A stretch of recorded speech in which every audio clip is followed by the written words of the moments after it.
Good morning, good afternoon, good evening. Welcome to the weekly holiday show. I'm your host, Mr. James. And you still can't see me, but that's all right. I am still here. Here are your selected holidays for the week of February 27th through March 5th, 2023.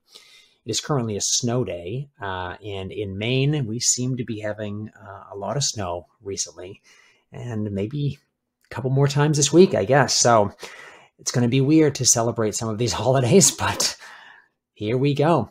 Starting off on Monday, it is Strawberry Day. Now, strawberries are delicious. I think we all understand that.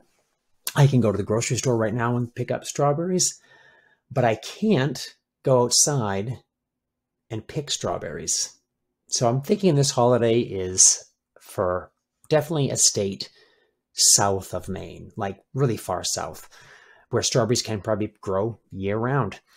But if you like strawberries, great. Then celebrate this day somehow. Find strawberries anywhere you can. If you can't eat strawberries, some people are allergic, then find any fruit that you can. I guess I could go outside and eat a strawberry. It's pretty cold outside and snowing. I don't want to. But I did have strawberries today. Just mentioning that. Tuesday, it is Public Sleeping Day. Not such a good idea. So I'm going to tell you not to celebrate this holiday. Please don't go sleep outside. I mean, I wouldn't sleep outside in the weather that we have here in Maine right now, but I wouldn't sleep outside anyways because people could steal something from you or other things. I mean, it's just not a good idea, right? Going to sleep on a park bench or on a bus. Find a place to sleep where you live. Okay? Where people who care about you are. Couch, bed, cot, whatever. Not a place where a lot of people are. That also goes for those people that fall asleep in school. That's not a good idea. Get some sleep the night before, please. Don't fall asleep in school. That's public sleeping. I don't know why. I think this is a day of awareness. I don't think it's a go out and sleep in public. So let's just pretend it's that, okay? Wednesday, it's Peanut Butter Day. And if you are allergic to peanut butter, I'm sorry for what I'm about to say. But if you're not, then hopefully you agree with me. Peanut butter is one of the greatest foods ever. If you're allergic, try having a nut or seed butter. And I heard Baru seeds are just like peanut butter tasting, but none of the problems that peanuts have. So you can try that out. But yeah, I love peanut butter. It's been around for quite a while. I remember peanuts used to be called goober peas in the Civil War time period. That's in the 1860s. But peanuts are delicious. And I use peanut butter in everything. I make brownies with peanut butter, or fudge. I don't even know what to call it. It's basically peanut butter, maple syrup, and oatmeal mixed together. And it's delicious. And honestly, if I had to live with two foods, and maybe fresh fruits and vegetables as well, but two foods, it'd probably be bread, different types of breads, and peanut butter. Just that. I love that so much. But if you're allergic, once again, find something that's like that, right? Any sort of butters made with nuts or seeds that you can try would taste just as great. Thursday, it's Read Across America Day. I think you should read across everywhere. Honestly, the greatest school I've ever been to, and that includes college, is a library. Whatever I am interested in, and I'll change my interest, the library has it. And finding something to look into and then going, I don't think I like that anymore.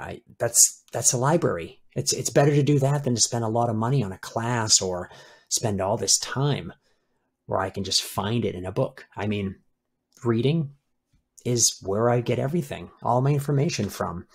And here is a big thing I want to mention. You can go on Google, we all know this, and you can search up anything you're interested in.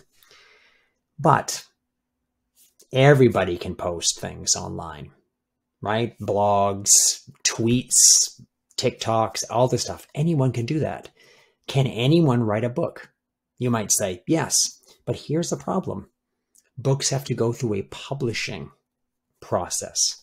There are people that edit the book. They critique it. They review it. And if it doesn't meet all these criteria, it doesn't pass. It doesn't end up as a book. So there's a lot of money and effort and time and people behind every book, not just the author.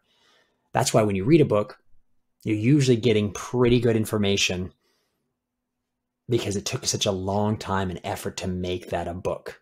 Online, someone can just think of something, type it in, and then it's out there for the world. And you might believe it. In a book, they have to put a lot more effort in. So a book is like a more perfected process. That's why I love libraries. And yes, libraries have computers too, but honestly, the books are what you're there for. Friday, and this is the only holiday this week that's a little bit more somber and very close to me, it's Dress in Blue Day. Now, my Bitmoji looks pretty sad. Dress in blue is not just because blue is an amazing color. Of course it is.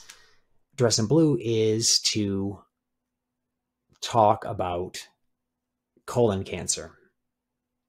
Now, we all know about cancers, different cancers in the world. And colon cancer is one of these things that I'm close to because my grandfather died of it. Now, here's the thing. I only found that out because my mother was talking to someone else about that and kind of mentioned it like oh, here's something that I know. And me hearing that, I thought back to all the issues I had with digestion. Now, if you don't know what colon is, you can, of course, Google that, but it has to do with your colon. It has to do with your digestion.